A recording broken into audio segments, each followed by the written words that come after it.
It was getting late, and my curfew was quickly approaching. I had less than an hour to execute my plan. I was running out of time and needed to make my move. I bit my bottom lip, suddenly nervous. What if he rejected me? What if I'd been imagining all those looks he'd thrown my way? The seemingly accidental touches when he brushed by me in the kitchen or in the media room.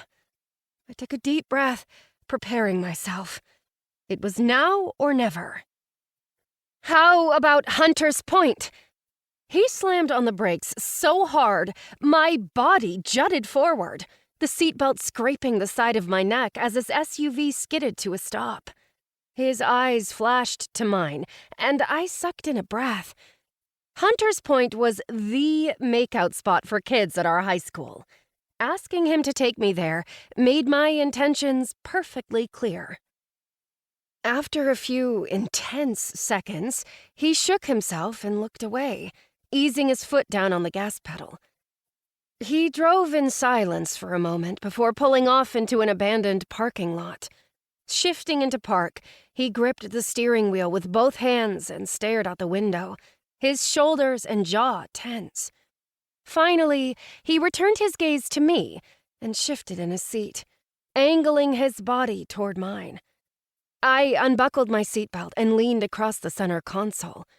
"Taylor, we can't do that." He looked pained when he said it, as though he didn't really mean it, and it hurt him to lie to me. "Why not?" I asked, my voice low and seductive. At least that was how it sounded to my ears. "You're Aiden's baby sister. He'd kill me if I so much as kissed you." His eyes fell to my lips, and I licked them. The action was involuntary and subconscious, but exactly the right move. His eyes flared with heat, and he sucked in a breath.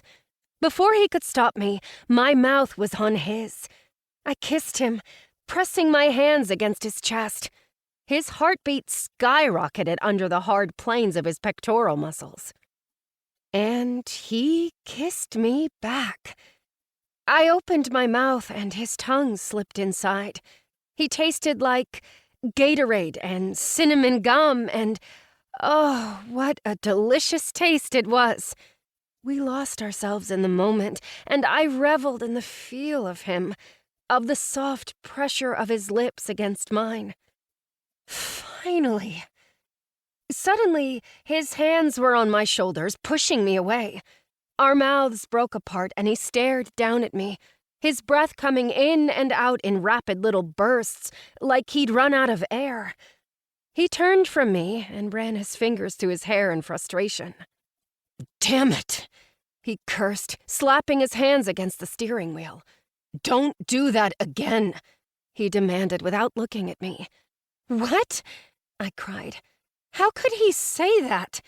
We were having a moment. We finally kissed, and I was ready to make him mine, to become his.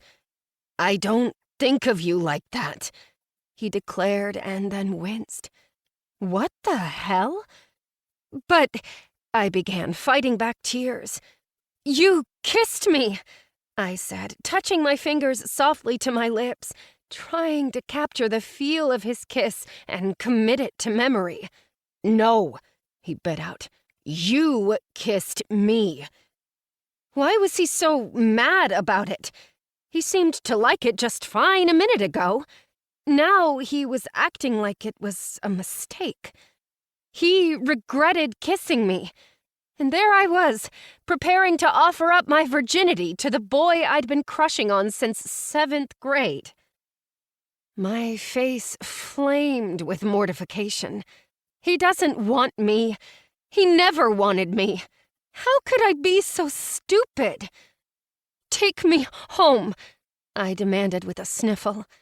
Tears slipped down my cheeks, and I turned away from him, staring out the window pointedly. He reached for my hand, whispering my name, but I jerked it away as soon as I felt his touch. "Just take me home," I repeated. He sighed and shifted into gear. The short drive home felt like an eternity.